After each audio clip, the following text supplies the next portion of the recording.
Okay, so we're going to keep talking about Matroid polytopes for the rest of the class, really.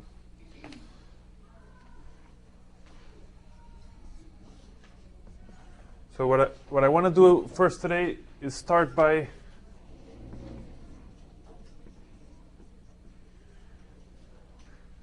let's talk again about the inequality description of this guy. So we have a bunch of inequalities that say each variable is positive. Then for each subset, we have that those variables add up to at most the rank of the subset. And finally, we have that all the variables add up to the rank of the matroid.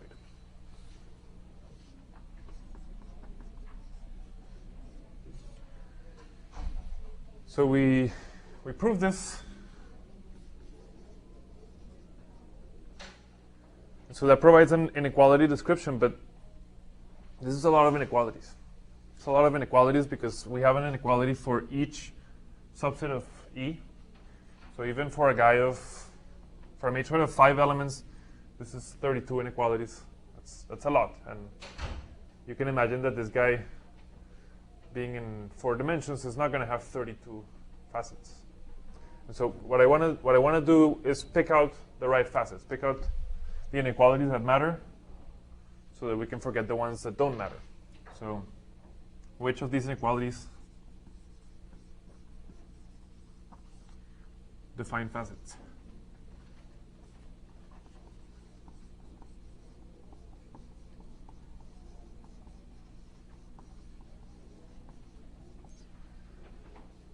So the first thing I want to show you is that actually all of these are unnecessary.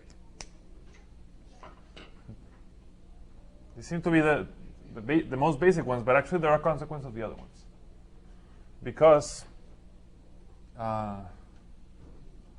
xi is equal to the sum of all the i's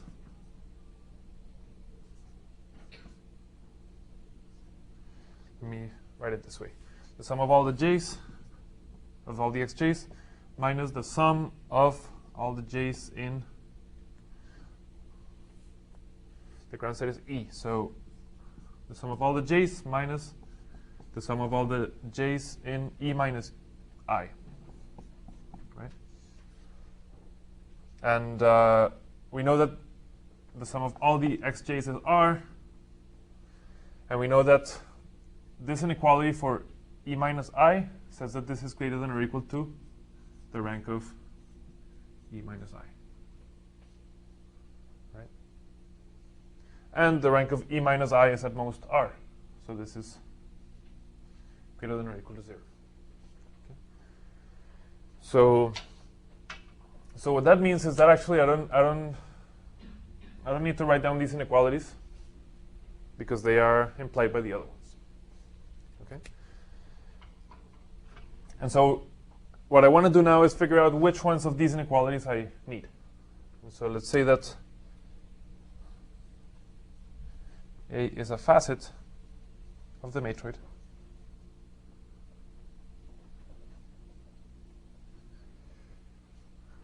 If this guy, this inequality, defines a facet of the polytope.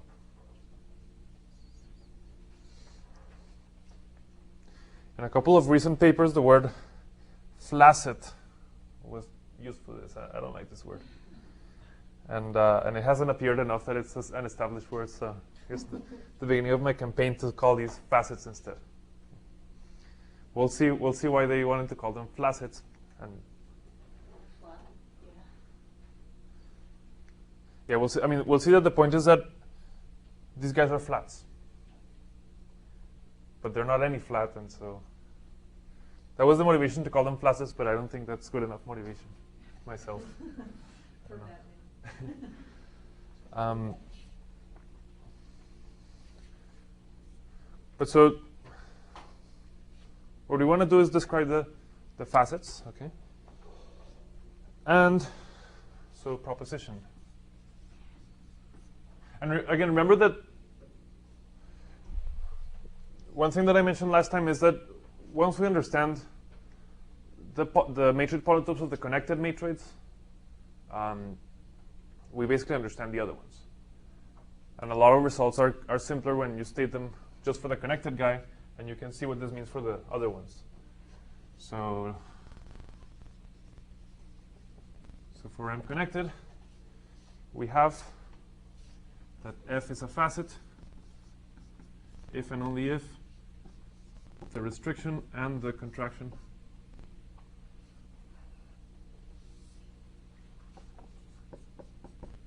are connected.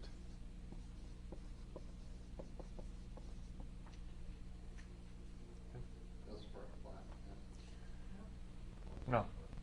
F is a facet if and only if the restriction and the contraction to that F are connected matrices. We'll see that this implies that it's a facet, that it's a flat. But so right now it's just a subset.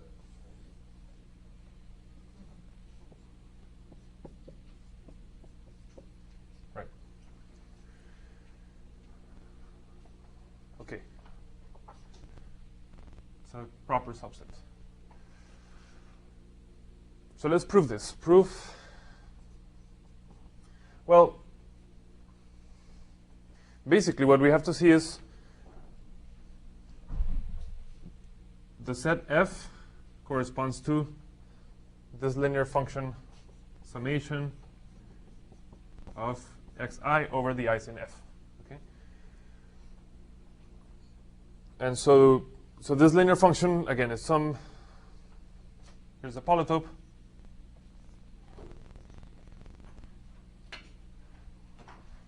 The linear function is something like this. Okay? And that linear function picks out the face that is farthest away. Okay? And this is precisely the, let's see, if I call this Q, then Q is the place where this is maximized. In other words, the place where this is equal to the rank of F.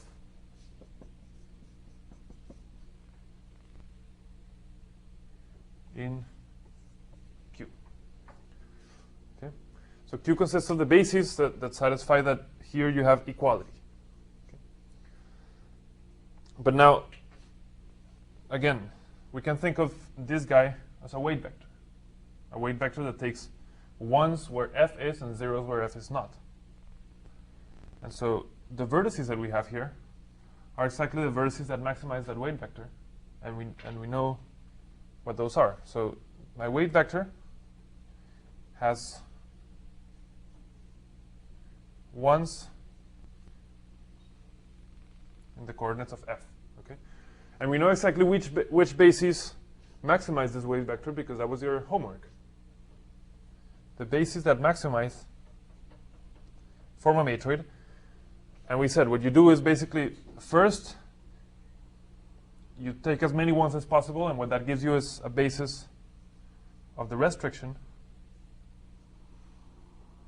Okay? And then once you've done that, then you pick out as many guys as you can, as many zeros as you can. And that gives you a basis of the contraction. This is a special case of the formula that you proved in homework 4, I think. So basically this Q is the matroid polytope of this matroid. Q is the matroid polytope of this guy.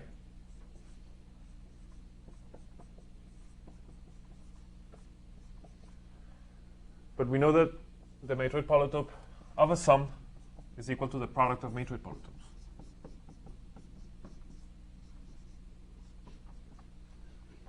Okay?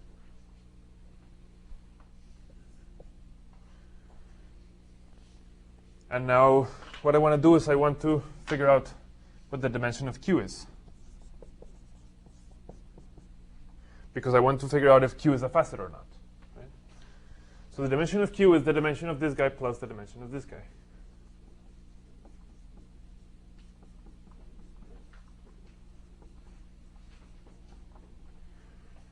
And we have a formula for the dimension of a Matroid polytope, which says it's equal to the number of elements minus the number of components. So this is the number of elements. This guy has size of f elements minus the number of components of the restriction. Then the contraction has, you contracted f, so you have e minus f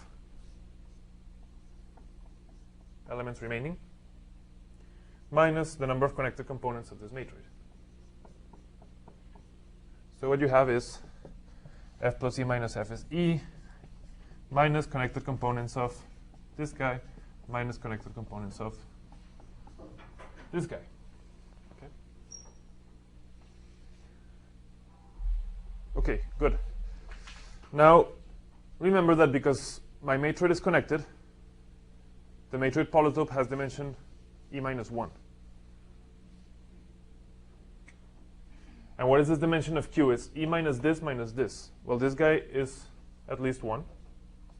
This guy is at least 1. And so this dimension is less than or equal to e minus 2. Okay? But if my matroid polytope has e minus 1 dimensions, then the facets have e minus 2 dimensions. Okay? And so the only way that you can have a facet here is if actually this is 1 and this is 1. And that happens exactly when the number of connected components is 1 here and here. In other words, when these two matroids are connected. So this is a facet if and only if this is equal to 1 and this is equal to 1. And that's exactly equivalent to what I said here, that this matroid and this matroid are connected. Okay? So that gives us a little bit of information. It says if you want to know if you have a facet, then you compute the restriction, the contraction.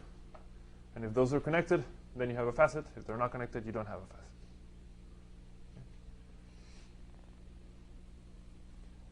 Okay. Now,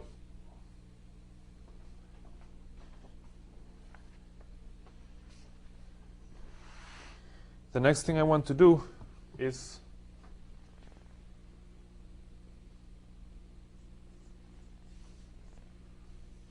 and so basically, this gives me a complete list of all the facets. And actually, this list is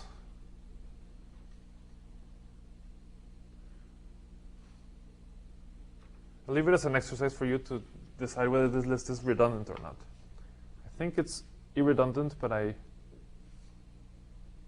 actually not 100% sure. I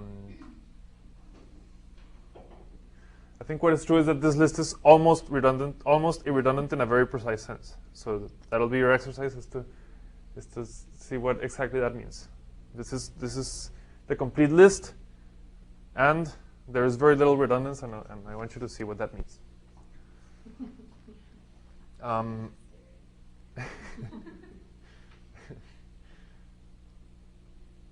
But now what I want to do is tell you a little bit more about what this property is saying. In particular, I want to show to you that if this is true, if I have a facet, then f is a flat.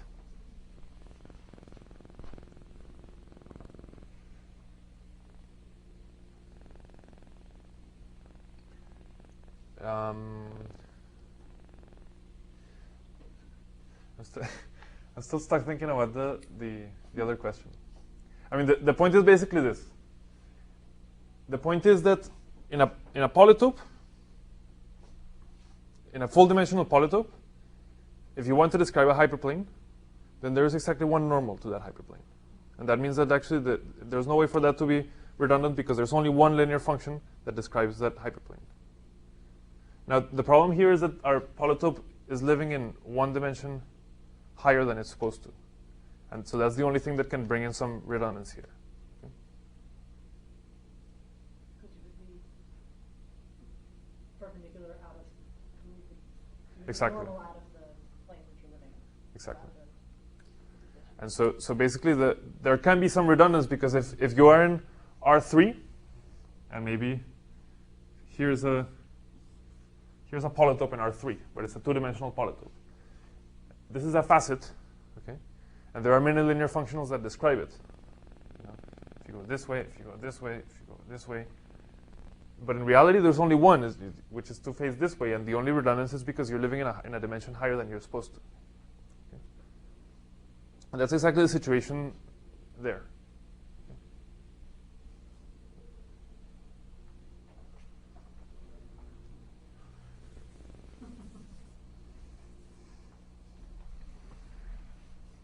Okay, definition.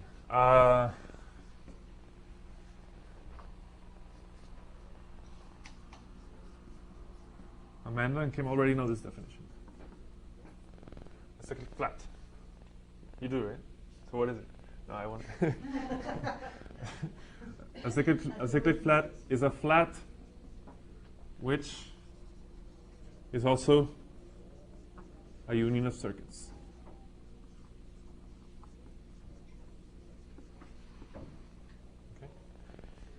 Exercise, easy exercise. F is a cyclic flat of M if and only if F is a flat and E minus F is a coflat. So it's a flat of the dual.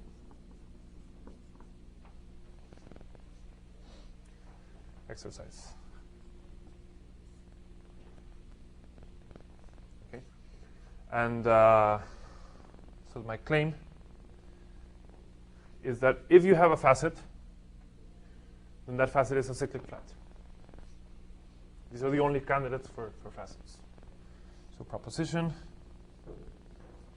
facets are cyclic flats.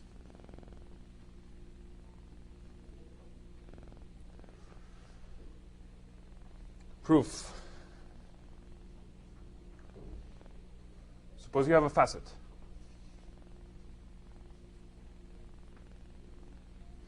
Well, if you have a facet, that means that M contraction F is connected. Okay. If it's connected, it has no loops.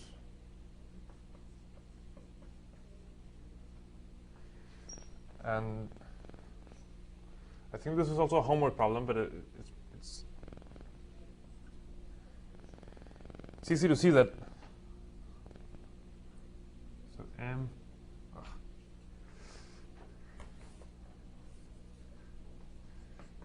Contraction loopless. And it's easy to see that the contraction is loopless if and only if F is a flat.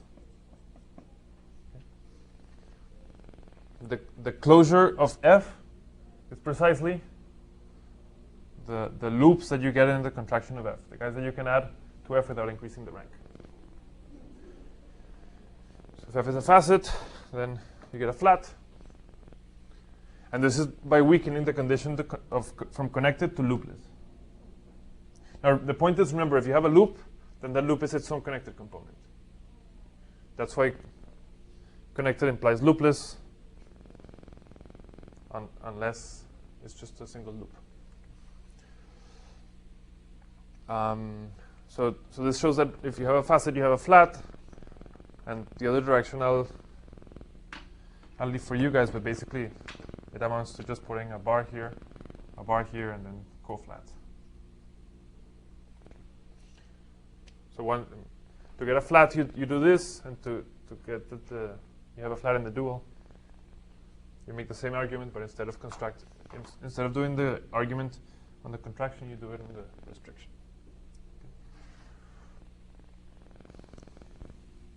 There are some details to check there, but that's the essence of the proof. Okay. And so the nice thing about this is that, again, if now I give you a matroid, and you want to figure out its facets, in principle that is a kind of a hard question that is really a polytope question. But by doing this, we have made it a combinatorial question, where what you can do is you can take your matroid, you can make the list of cyclic flats. In other words, what you do is you list all the flats, and then you see which ones of those flats are unions of circuits. And that makes you a pretty short list of things, actually. If you've ever done this for a matroid, you'll see that this is a rare property. And so now you're going to get a much shorter list of guys who are the only candidates for facets. And then with that list, you can just check that manually. Is there a way? Well, manually if the matroid is of a manual size. Right. Yeah. So, but other than sort of finding the flats of M and M star, or using some other, like manually going through the flats, there's some other way to generate cyclic flats. So this is maybe the next thing I wanted to say is the first point I want to say is actually that. So what about cyclic flats? What are the cyclic flats? Cyclic flats turn out to be very important in transversal matrices, and that's why Amanda and Kim know about this, because they're thinking a lot about transversal matrices, and cyclic flats play an important role. In general, people know some things about cyclic flats. For example, there's actually a very interesting recent theorem of Bonin and Demier from 2 years ago that says if you look at the cyclic flats and you order them by inclusion, you get a lattice. That's not hard. So the cyclic flats form a lattice when you order them by inclusion. But the theorem that they obtained, which is quite interesting, is that actually every lattice is a lattice of cyclic flats for some matrix. Every lattice arises in this way. Is isomorphic to the lattice of cyclic flats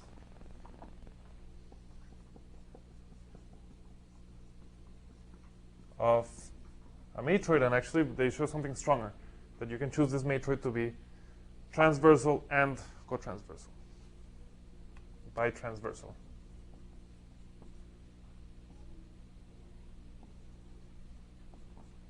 Matroid. Okay. And in this paper, it's a recent paper, they show several different characterizations of cyclic flats. They understand them pretty well. And this kind of goes to show that there's only so far that you can understand this, because, for example, the point is exactly this, that any lattice is a lattice of cyclic flats, and so whatever you can say about the lattice of cyclic flats is going to be a theorem about any lattice. So there's only so much that you can say about this. Now, the next thing I wanted to say is that actually these facets are not really well understood. And so I think this is a nice research question. Is to study the facets of a matrix combinatorial.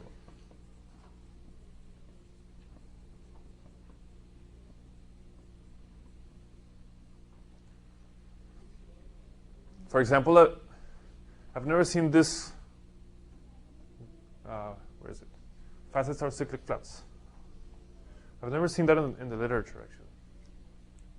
And I would find it very hard to believe that would be a new theorem, but it seems to be something that people just haven't thought about very much. And so here's a pretty good understanding of cyclic flats. Now, within the family of cyclic flats, what can you say about the family of facets of a matroid? I think that should give you that would be an interesting question to think about some more.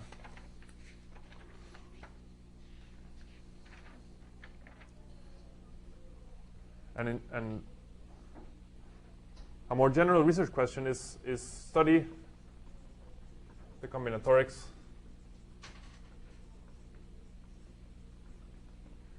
of the Matroid polytope.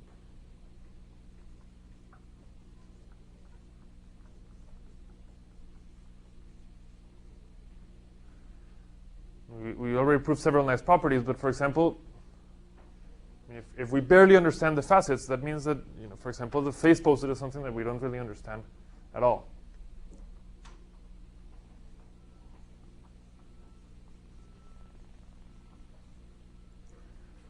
And you might think, well, maybe we don't understand it because it's too complicated.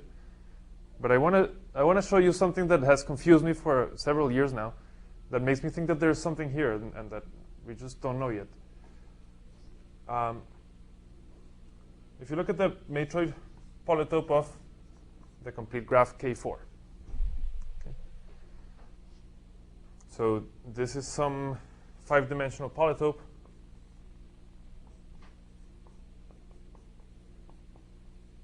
We know that the number of vertices is the number of bases of K4, which is the number of spanning trees, which is 16. So 16 is the number of vertices. 16 vertices. But if you do this carefully and you figure out what the facets are, you're going to see that there's exactly 16 facets. Okay, so maybe that's not, if you're kind of a conspiracy theorist and you can make a theory on this, well, you might be excited, but you might just say, okay, that's just a coincidence. But, okay, these guys are one-dimensional. These guys are, no, these guys are zero-dimensional.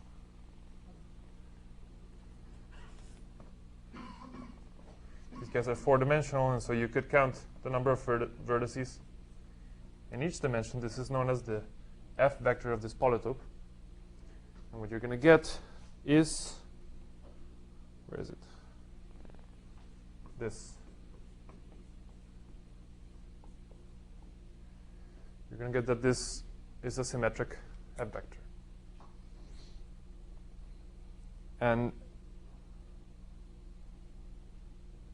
if you're used to thinking about this, then the first explanation you have for this is that there is an operation to go from this F vector to this F vector, which is to go from a polytope to its dual polytope. And so when you see this, the first question you're going to ask yourself if you've done some polytope theory is this polytope self-dual? And it is. So this is a self-dual polytope.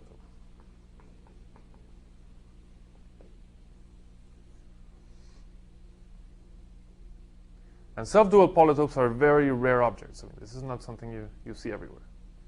And usually when you have a self-dual polytope, there's a very nice reason for it. But that's also a special matroid. This is a very special matroid, right? But so the question is this a coincidence? I find it very hard to believe that any self-dual polytope would be a coincidence, especially when it comes from a nice matroid. But do we have an explanation? No, we don't. It's just an experimental observation. And so one thing that I've been wondering for a very long time is whether this is a part of a larger family, or whether there's a good reason for this, because we don't have one except to plug this into polytope software and have the software tell us this is a self-dual polytope. There are other nice matroids that are known to have self-dual polytopes. I'll show you all the examples that I know. Here's a self-dual matroid polytope.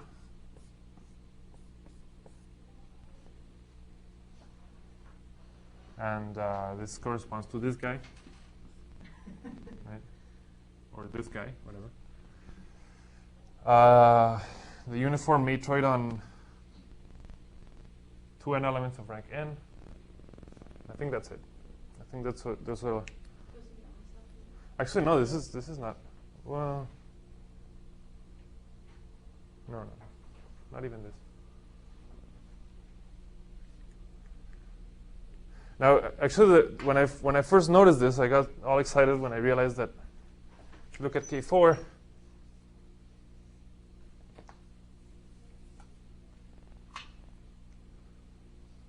well, so what property does this guy have? Do you remember? It's self-dual. If you look at K4 and you look at the dual graph, then you're going to find that you get Okay, 4. So these guys are both self-dual, and they have self-dual matroid polytopes. So is that the reason?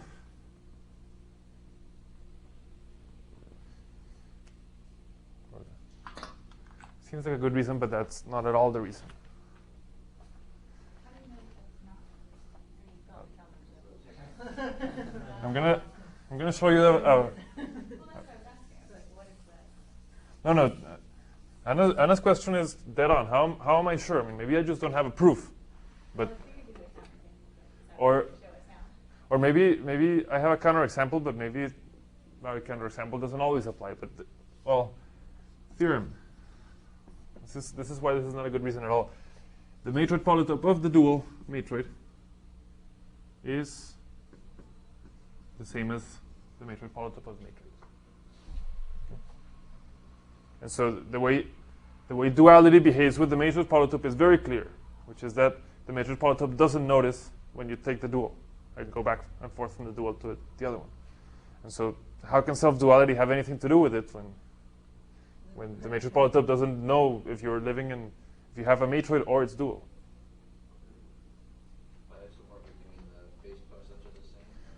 I mean that they are congruent as polytopes.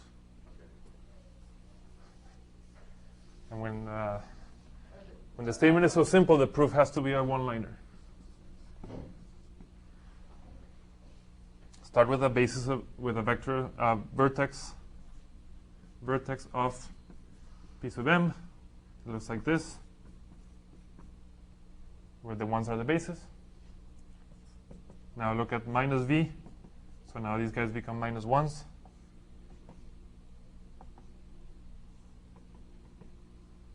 And now add the all ones vector.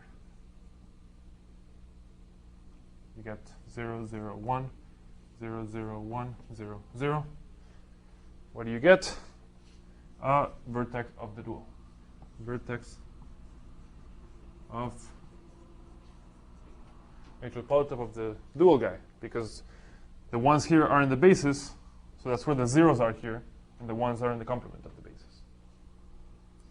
So what this shows is that actually if you want the matroid polytope of the dual, all you have to do is take the original matroid polytope, multiply by minus 1, which means just reflect it across the origin, and then shift it by the all ones vector.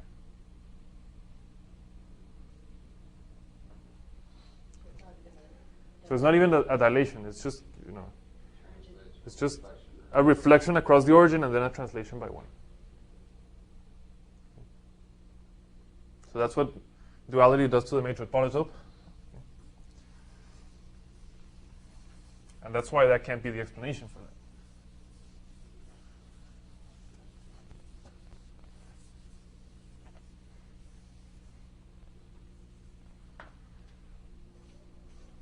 Okay.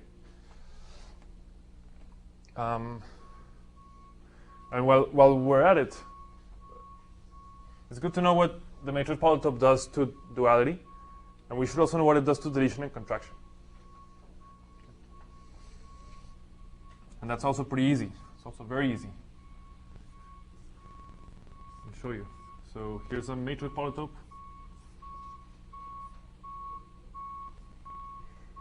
Whoa.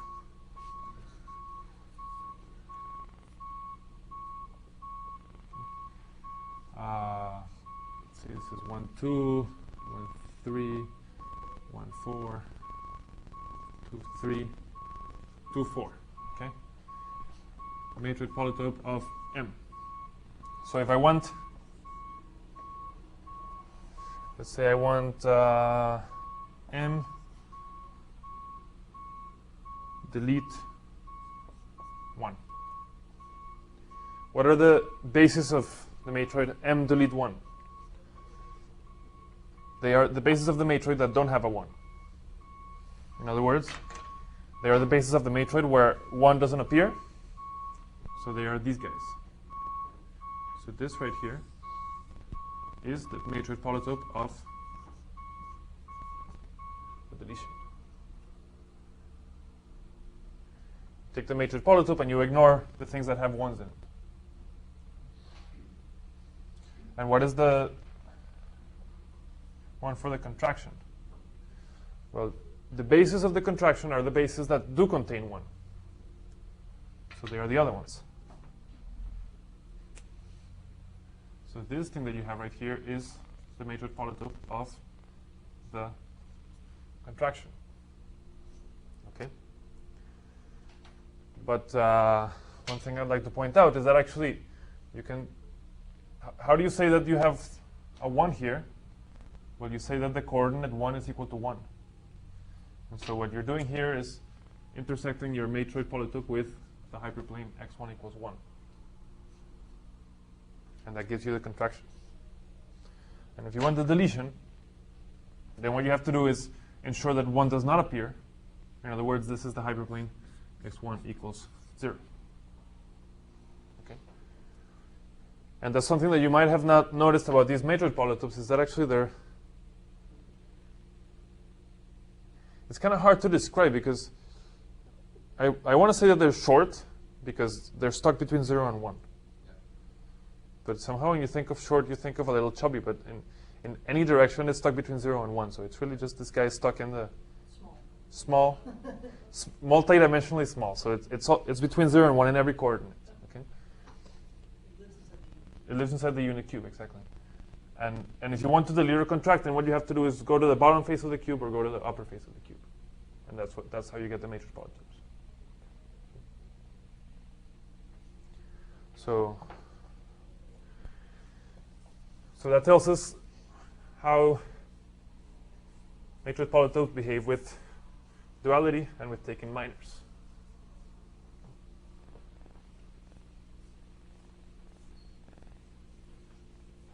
And if you want any minor,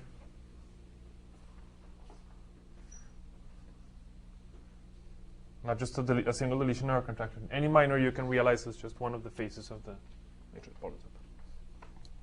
Okay.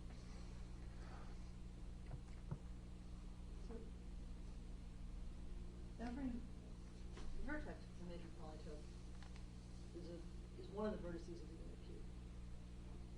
Yep. So it lives in there, but it's not in there. I mean, it lives sort of on, like it's pinned to the vertices. Vertices are a subset of the vertices. It's 0, 1. Right. Yeah. So you have the hypercube, right? 0, 1 to the n, and actually all the vertices live on a slice of it, which is the slice sum of the coordinates equal to k, where k is the rank.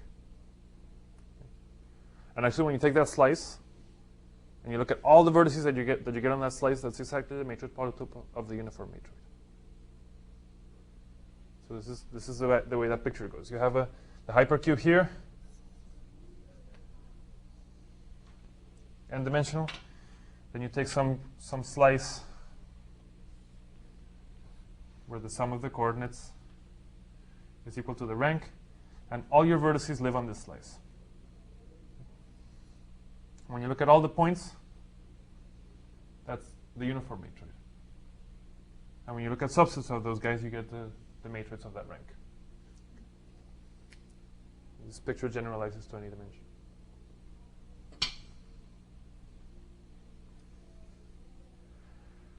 Okay, so I want to go back to a question that I told you maybe last time or the time before that we were not prepared to answer, which is how much about the matroid does the polytope notice? How much, let's say, to what extent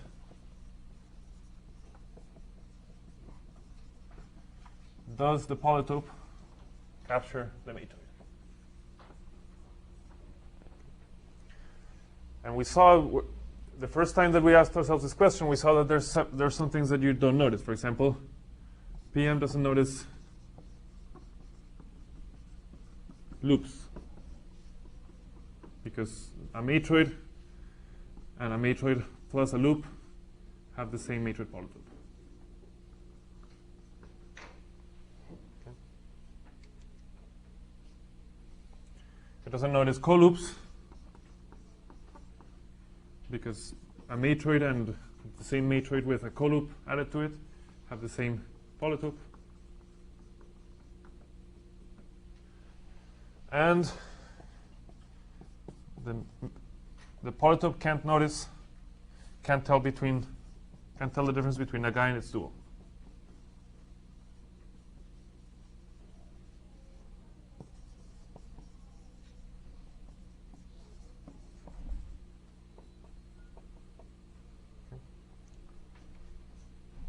It's a little bit blind. Can't see loops, can't see coloops, and it's a little bit of a color blindness, right? Like this guy and the dual look exactly the same, even though to everybody else they look different. In polytope land, a matroid and its dual look exactly the same. But the good news is that this is about it, and so it is a little bit colorblind, but it notices almost everything. So theorem. What about just scrambling them up? Relay? Right. So that's basically what it is. The theorem says this.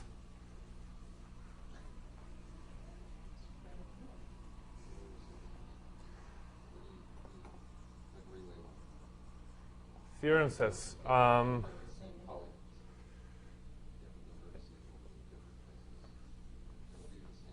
two matroid polytopes are congruent if and only if. Let's say that the first matroid is written like this: M1 up to MK or MA, let's say. These are the connected components. And then it has a bunch of coloops and a bunch of loops that we know are not going to be noticed. Okay. Then when can a different matroid have the same matroid polytope? What's N1? These are the connected components. Okay, so M and N are well, I'll say that in just a second. So this is just the decomposition into connected components. So the coloops and the loops are here, and I just decided to call these guys M's and N's. And the reason is that if a guy has the same matroid polytope, it's because it's basically the same thing, the same matroid, except that it might flip over some of the connected components to the dual. Okay, so it leaves these connected components the same, and then for these guys, it has duals instead. And it might or might not have loops and coloops. Those are not going to be noticed.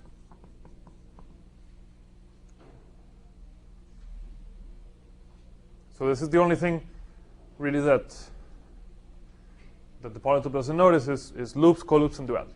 Everything else it captures. Okay. Or if you want to make your life a little bit easier, then for M connected,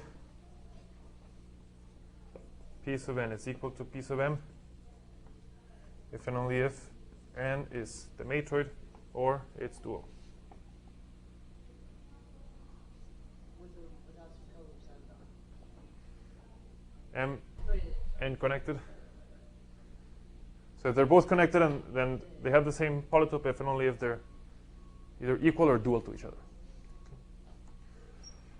I'll give you a sketch of the proof.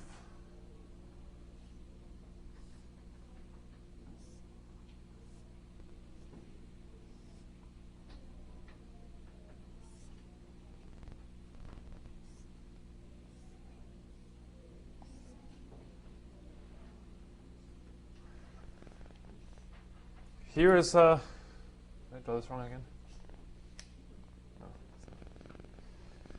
Here's a matroid polytope. Okay, but I don't know what matroid it comes from. So what I claim is that what this theorem says is that I can recover the matroid, except I might get it wrong and get the dual instead of the right matroid. How do I do that? What I'm going to do is this. Well. So, sketch of proof.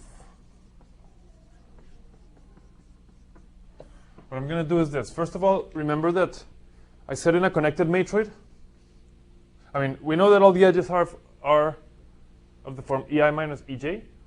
They're elementary exchanges between bases. And I said that if the matroid is connected, then every EI minus EJ appears there.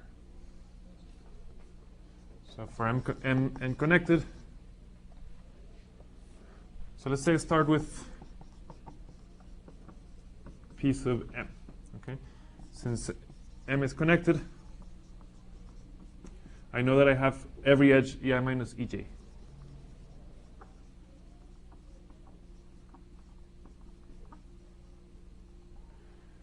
And so here I have all my edges, and I have a guarantee that every edge ei minus ej is going to appear. So now what I want to try to do is to, so let me just look at all the possible edge directions here, and let me find n of them that add up to 0.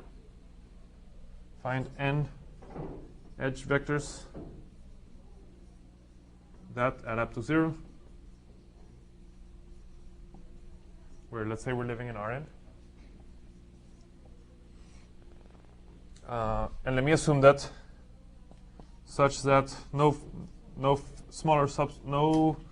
subsum is equal to 0.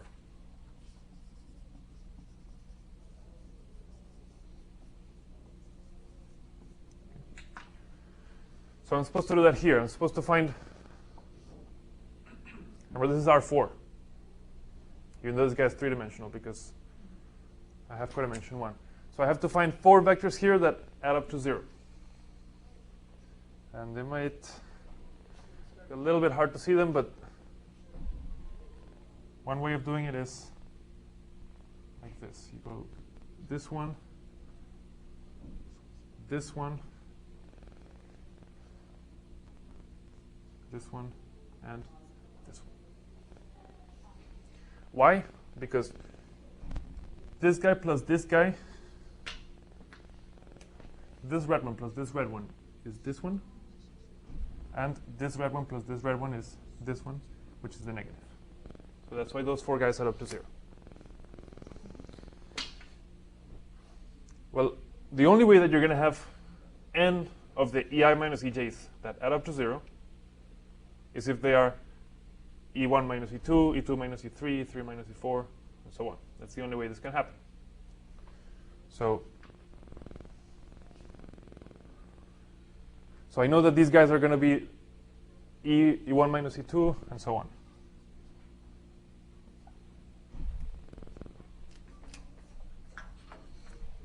And how do I know the order?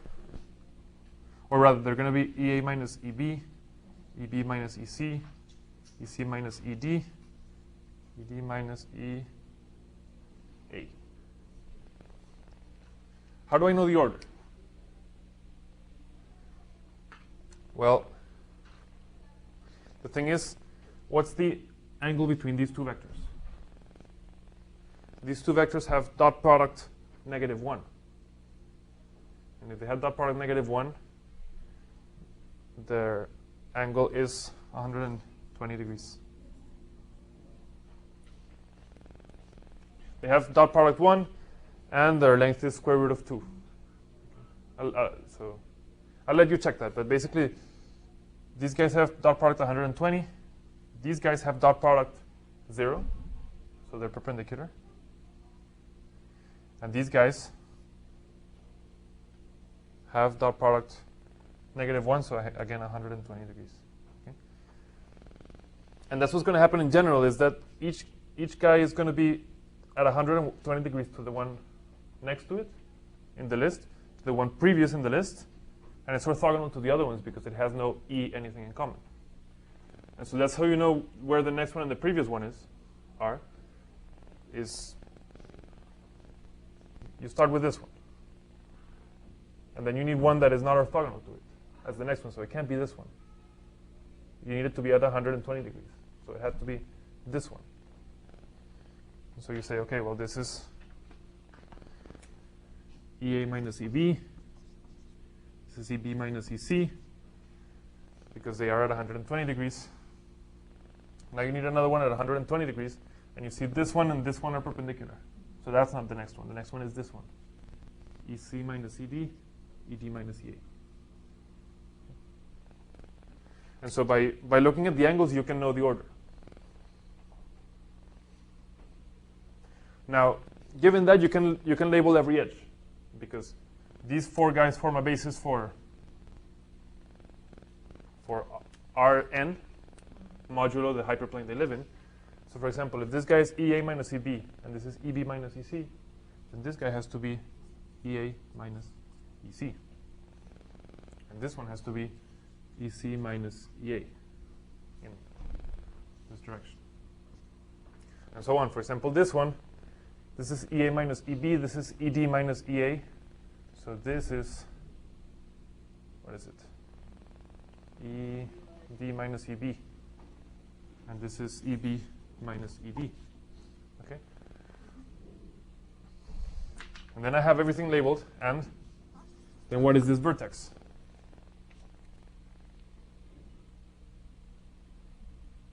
Well, basically you look at the arrows coming out of it, and you see, for example, to go from here to here, I added A and subtracted C, which means A is in the basis and C is not. Yeah? Except I think I labeled something wrong here. The arrow's going the other direction. So This, which arrow's going? go from This one? yeah. I mean, so what difference does the arrow make? It feels like following the EAEC. Can you put a dot at the vertex at the other end of the EAEC? This one? Yeah, that one.